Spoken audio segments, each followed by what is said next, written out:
So moving on with their options. So these are the three ellipses. Let's click on this and see what options it has.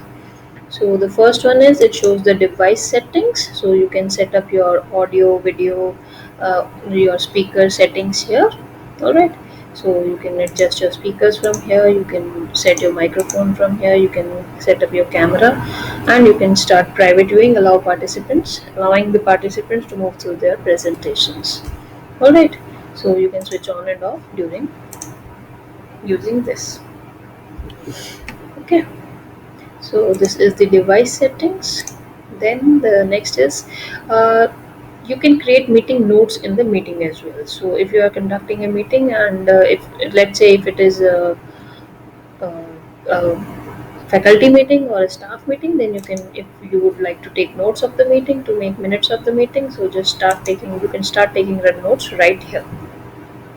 Alright, just need to click on these ellipses, and here you can see this is right now showing hide meeting notes. This was because meeting notes is opening up right now. Okay, so here you can start writing your notes. So let's say today's meeting minutes. Okay, and you can start writing. You can highlight. You have all the options for editing the text also, so that you can highlight the important things that have been discussed in the meeting, and you can start writing like one first point this was discussed, another point that has been discussed. So we discussed meet in teams today,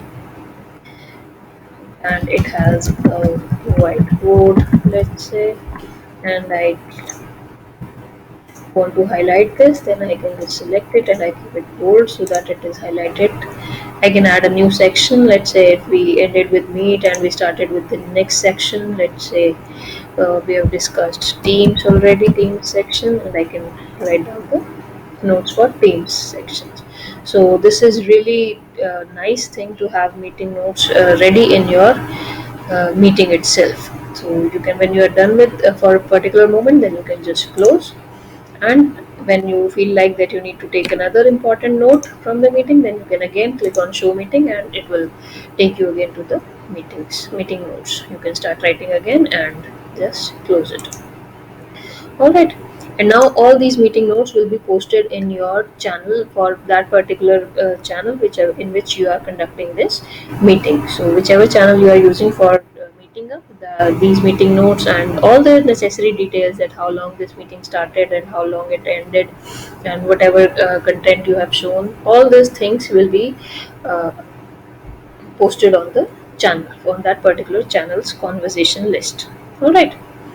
Then this is the option for entering the full screen. You can enter the full screen mode. You can end the meeting from here, and you can turn off the incoming video. So let's say if some of your participants are having a low connection, or you are having a low connection, and you want to keep your class going without any delay in sending videos, so you can just turn off the incoming video. It will save your bandwidth, and it will not allow the incoming participants video to show you. It will just show their names or their titles, and it will save you a lot of bandwidth when you are, let's say, when you are working on a limited internet service. So you can just turn this option on and off to save your uh, data or bandwidth. All right, and get a good connection during the meeting. So these are the options available in the meeting section. Now the next one is the raise your hand. If you want to raise your hand, or if any of your students want to raise your hand, so you can see your hand is raised. If any of my students would be raising hands, so I would be able to see that someone is asking a question or wants to say something, then they can raise their hand. So then by clicking again on this, I can lower my hand. Now this is the chat option, as available in every video conferencing tool. You can start a chat here, and so you can see the meeting notes has been already posted in the chat, and you can start writing here, hello everyone, and you can ask your students to ask any of the questions in the chat box, so that the whole class is not interrupted, and you can just check the chat and start answering to the questions as well. So this is the conversation or meeting chat. Alright, so